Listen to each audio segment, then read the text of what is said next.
สบายดีสบายดีอันน้องซื้อหยัง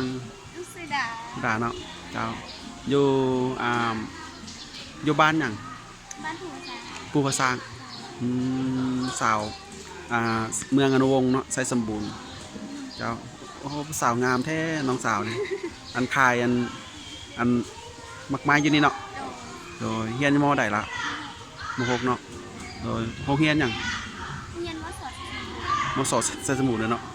โดยเจ้าอันบ้านเกิดเราอยู่นี่เลยวะหรือว่ามันเกิดที่เชียงหวานเชียงขวางวะอันเมืองหยังมันโคเมืองคูนแต่ว่าย้ายมาอยู่นี่เนาะมันอยู่จักปีละสามสี่ปีแล้วโอ้4 ปีแล้วเนาะเจ้า4 ปีแล้วมันอยู่นี่เนาะครอบครัวกับมาพี่เลย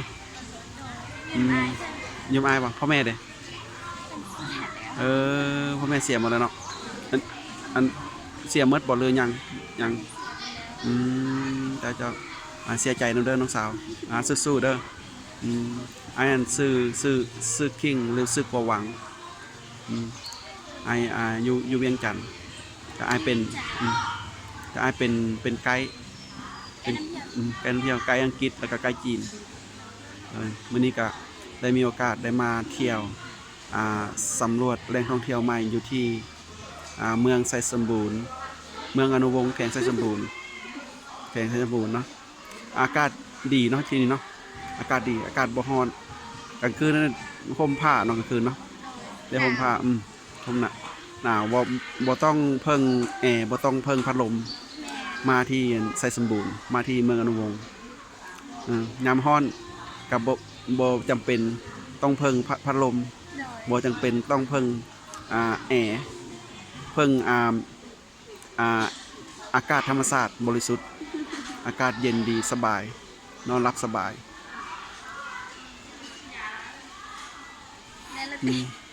น้องสาวน่าฮักดีเนาะเป็นคนชนเผ่าหยังชนเผ่ามงว่ะผู้งามน่าฮักแล้วก็ใจดีอีกอยู่ที่ตลาดเมืองไซสมบูรณ์พอดีมื้อนี้เป็นวันอาทิตย์เนาะวันอาทิตย์กับน้องกับมา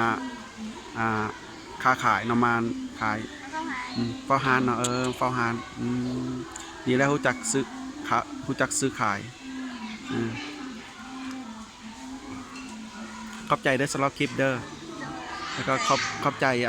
FC ทุกคนที่เข้ามาชมน้องสาวน่าฮักหลายชื่อน้องดาเด้ออยู่ตลาดเมืองอนุวงศ์แขวงไซสมบูรณ์อันนี้ก็ตอนเช้าเนาะตลาดตอนเช้าอากาศที่นี่เย็นตอนเช้าถึงแม้ว่าจะเป็นเดือนมีนาเมษาอากาศได้ก็ยังดีอยู่ที่นี่